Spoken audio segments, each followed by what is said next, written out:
Hey guys, today we have something big that we're going to do, but first I want to show you my new planter. So I got this at our local, was it Lowe's or Home Depot? I think this one was Lowe's. And this is curcuma. It came in just a planter by itself, but I wanted it to be the centerpiece of this planter, so I took it out of its pot.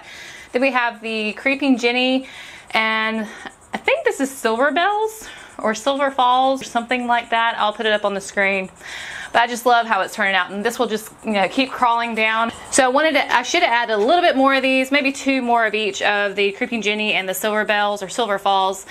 But they're actually sold out. So I know that these are just gonna fill in and make it really pretty. But look at this foliage. I can't say the word, foliage.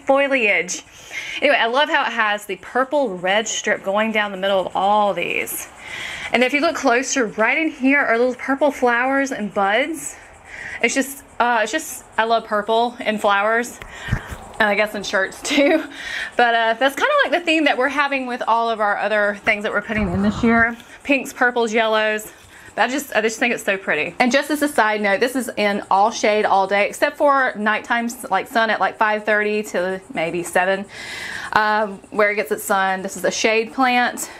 And I know that the creeping Jenny will turn a little bit darker because it's going to be in more shade.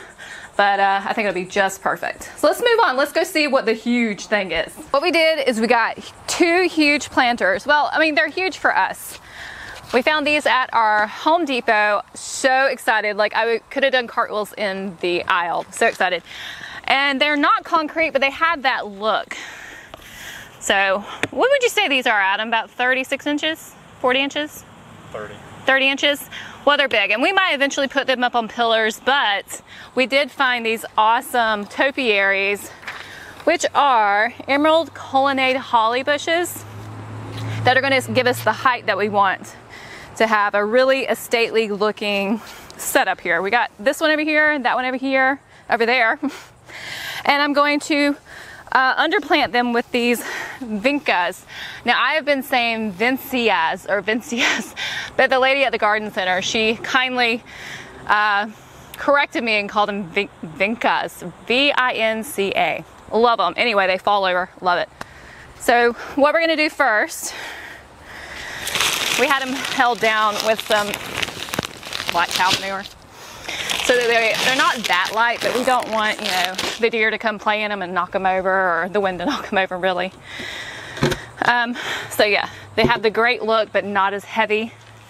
And hopefully they don't break as easily as, you know, cement might. These did not come with a plug. We're gonna have to drill a bottom in the bottom of this, drill a hole. And we're going to line it with rocks, put some compost, and all that good stuff, and then plant her up. So let's get started.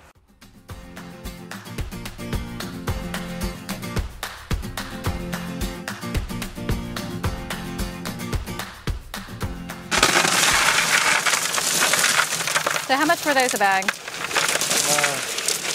think they were like $4.30 a bag. $4.30 a bag, that's not bad. And it's a good filler because it gives it more weight. And when the dirt gets in there and the plants, it'll weight it down really well and it won't be moving. And I didn't tell you, these bushes right here are supposed to be deer resistant. So that is a great thing for us out here with all our deer. So at this point in the video, my microphone failed, but what I'm trying to show you is that I am clipping off the new growth because I don't want it to turn into a bushy tree. I want to keep this nice topiary form. While I trimmed up the tree, Adam was nice enough to start adding in the compost. If all you have is potting soil, that's probably fine, but we've noticed this summer that the compost and potting soil and cow manure really works for us, so that is the 3 things that we're going to add into this mix. I also went in later and added in some plant tone, which is a nice fertilizer to help things start rooting really well, and it's just good for your plants. Getting to plant this double ball topiary is so exciting for me because I've been eyeballing this topiary all summer long, so this is so much fun. I'm so glad it's home. Once the tree was in, it was time to plant the flowers.